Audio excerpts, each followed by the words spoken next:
Hello there, adventurers. Ben here, and you're watching The Melic Adventures, the channel where we do anything we want. If you're new to the channel, Mr. Astra says go subscribe.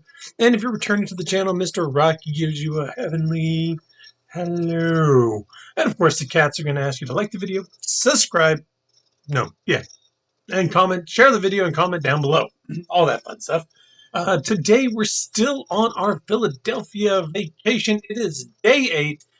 My conference got over early, unexpectedly, um, and I joined Danielle and Logan as we go through and did some more things around the city, and they take me to some of the places they saw the other day. So we're going to see more and hear more about the Liberty Bell, Independence Hall, and then we're going to go to a fun little ice cream shop that they went to. So enjoy this traveling along and enjoy the video.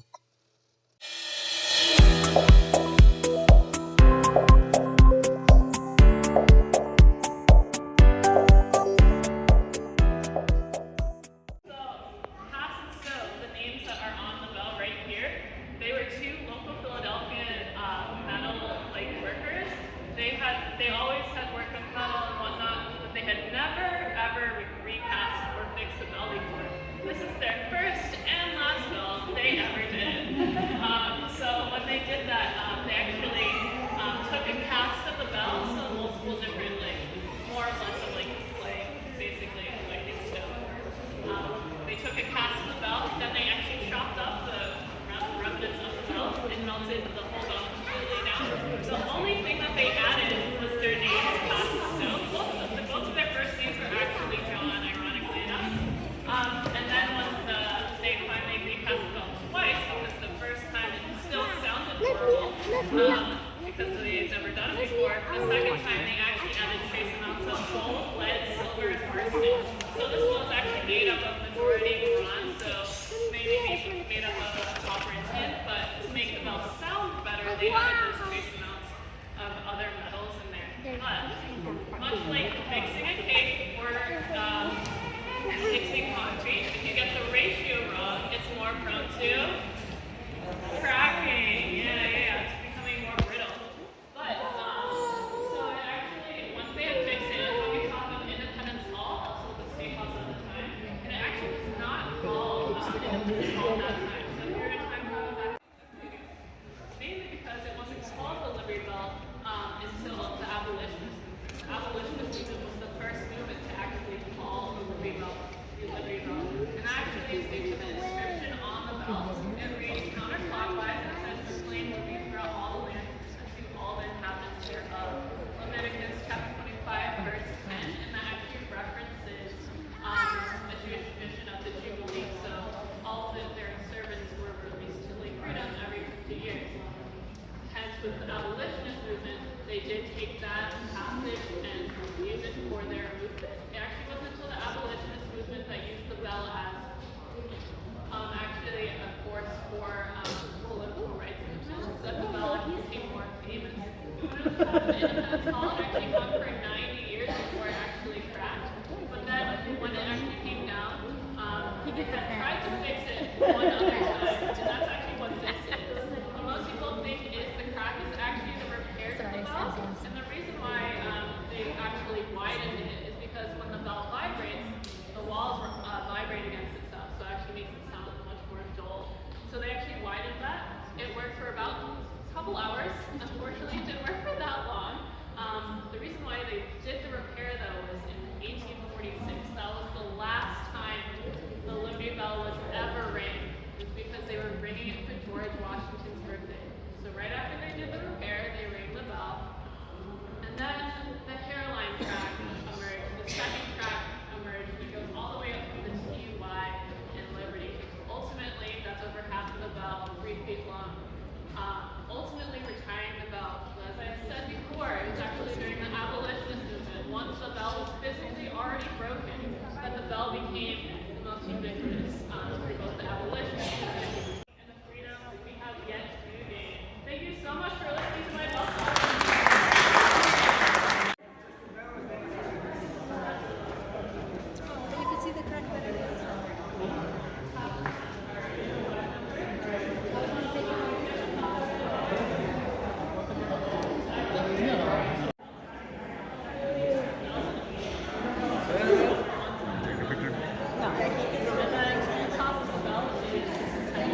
That weighs 6.5 times as much as the Liberty Bell, coming in at 13,000.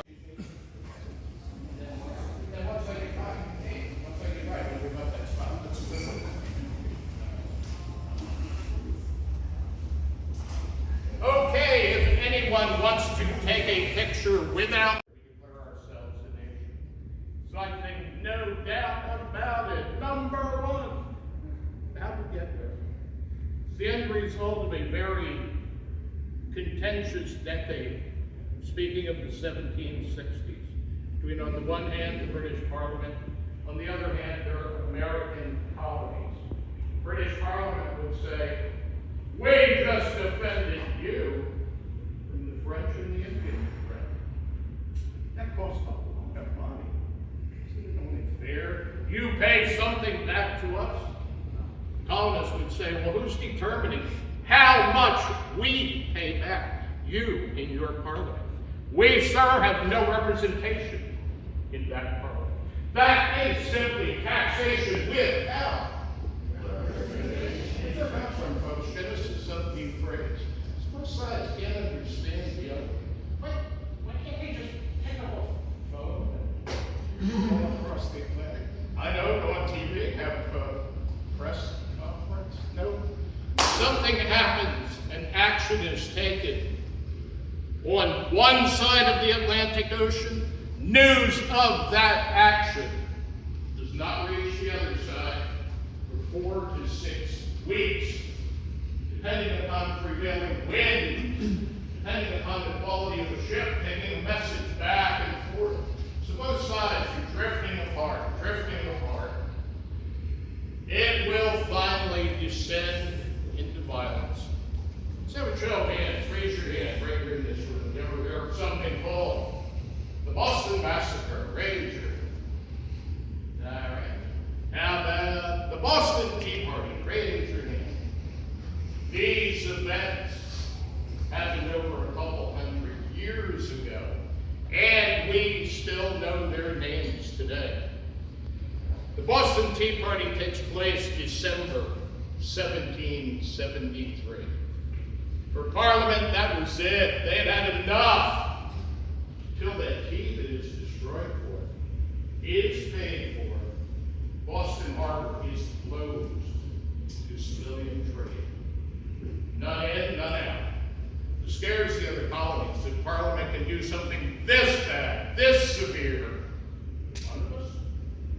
They can do it, all of us. We were to get together, govern on this, come up with a common plan. So where can we be? Can we know here how many colonies there are? 13. Okay. Got anybody doing math? Did you take away 1 from 13 for me? 12. All right. Should we stick with him or? Can you divide 12 by 2 for me?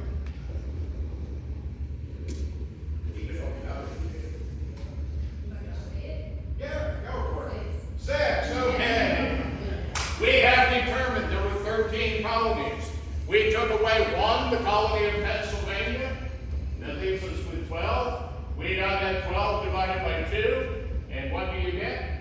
6 colonies to the north and east of Pennsylvania. 6 colonies to the south and west of Pennsylvania. And what is located in the colony of Pennsylvania? The city of Philadelphia. Well, at that point in time, the largest, most civilized city on the entire North American continent. Talk about a no-brainer, folks. Come on, rush with me.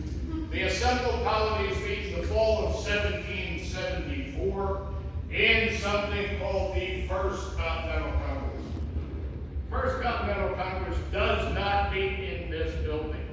It meets in a building called Carpenter's Hall, which is located a couple of blocks in that direction. First Continental Congress doesn't accomplish all that much. Does plan for the future, though. Hey, just in case things don't improve, you know what? We're going to have a second. We will even schedule a start date, May of 1775. Yes, no question. Have things improved by May of 1775? No! War has broken out. That second Second Continental Congress is definitely held. They didn't go back to Carpenter's Hall. Why not? Well, you know why not? Something happened that could happen today. The office space was not available. The Carpenters Company, to this day, still run Carpenter's Hall. It's not a Park Service building, but if you get a chance, check it out. Especially this week, they're doing a lot of special events and that sort of thing. If you get a chance, check it out. It's a neat building inside. They could not guarantee the use of their facility. Pennsylvania Assembly said, hey guys, you can use this room. We'll go upstairs. We're on another area. He said, we're right about now. And the following year, right here in this room, and it's sort of neat, 1776 and 2024, just the way the days of the week line up. Right here in this room are the same. Friday, June 7th, 1776. A man from Virginia by the name of Richard Henry Lee will introduce a resolution. Resolved, these united colonies are, or should be, free and, he's going to use the big word, independent states. We're going to do it. We are going to take that big step. And, well, how are we going to explain it to the world? Maybe we should put out a press release. And that's what they did. In its initial state, that's really what the Declaration of Independence was. It was a press release. It tells the world why we did what we did. In the finished document, 18 different sentences will begin with the exact same two words. He has, he has, he has. The he being King George III. A handwritten, or a committee of 5 is selected to write the document. John Adams of Massachusetts, Roger Sherman of Connecticut. From the Middle Atlantic colonies, Robert Livingston of New York, Benjamin Franklin of Pennsylvania, and from the southern colonies, Thomas Jefferson of Virginia. The committee turns their work into Congress on July 2nd. This excites John Adams. That's why today, or this week in the historic era, we had all kinds of parades and celebrations on Tuesday, July 2nd. Adams felt the 2nd should be the most important day in the history of this country. Now wait a minute. We have to hot dogs and fireworks July 4th. What happened? Well, Congress said, hey guys, nice job. Now we get to rip it apart. They take out over 30 original items. That ripping apart takes another 2 days. It's finally approved on July 4th, 1776. A handwritten copy is ordered to be made. Do you know where you could have seen it first? If you had subscribed to the Pennsylvania Evening Post, Saturday, July 6, 1776 edition, will have a copy of the Declaration of Independence. What if you didn't subscribe? Well, what you could have done? Wait around till Monday, July 8th, when on the south side of this building, there would be the first public reading of the Declaration. Every year, the Park Service recreates that. If you still would happen to be around on Monday, hey, come on, check it out. It's really a neat experience every year.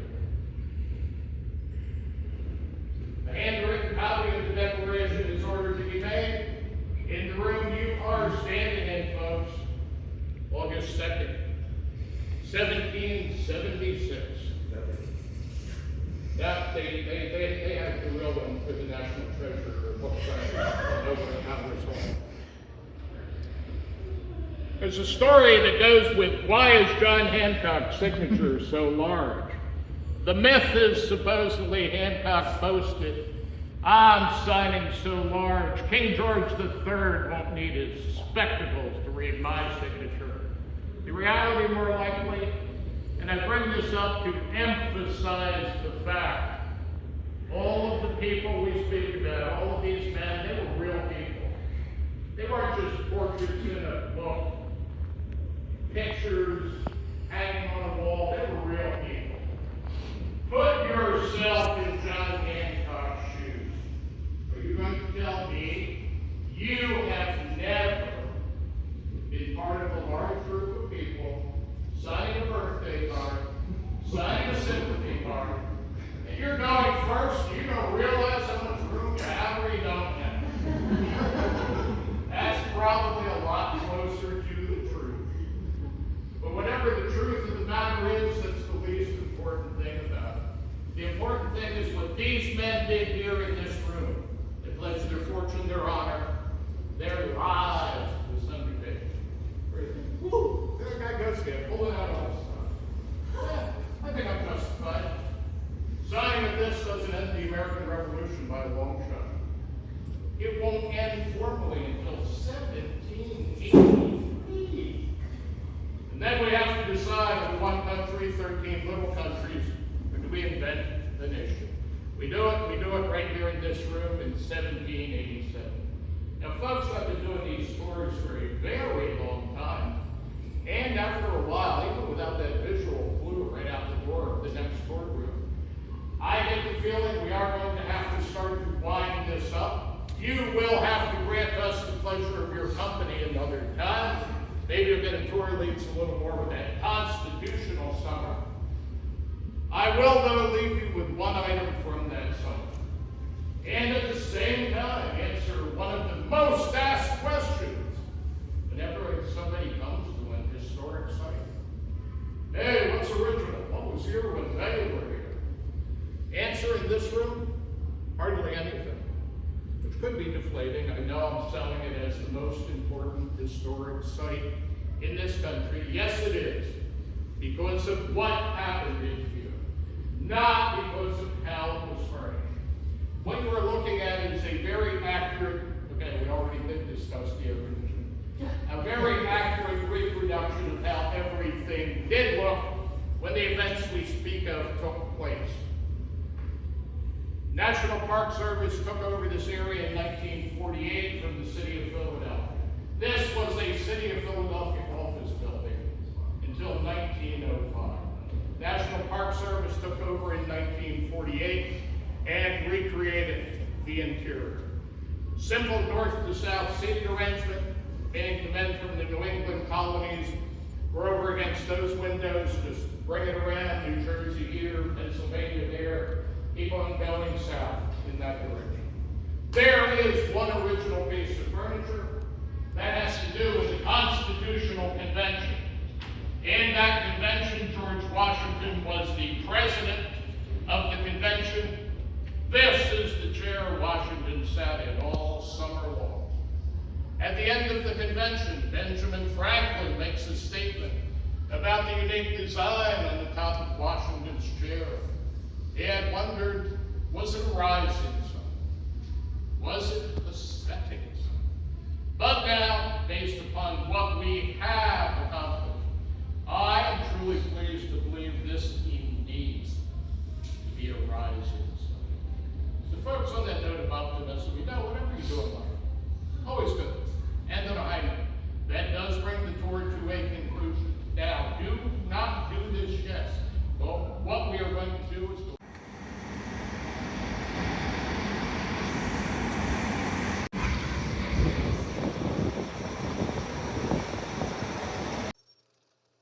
So here we are at Fremont Hall Museum, which is a firefighter museum. However, the problem was they were closed, even though online it said they were open. So unfortunately, we only got to saw the outside and some things on the inside. So yeah, that was a bummer. Entrance this way.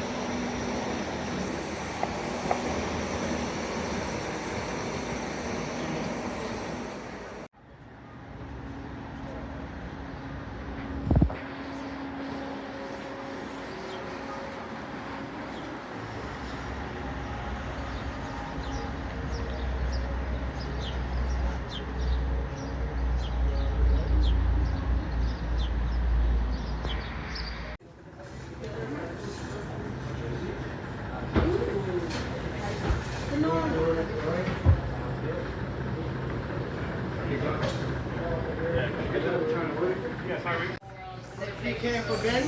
Yep, right here. Thank you. Colorful. It does. Oh my god. Sorry, Logan.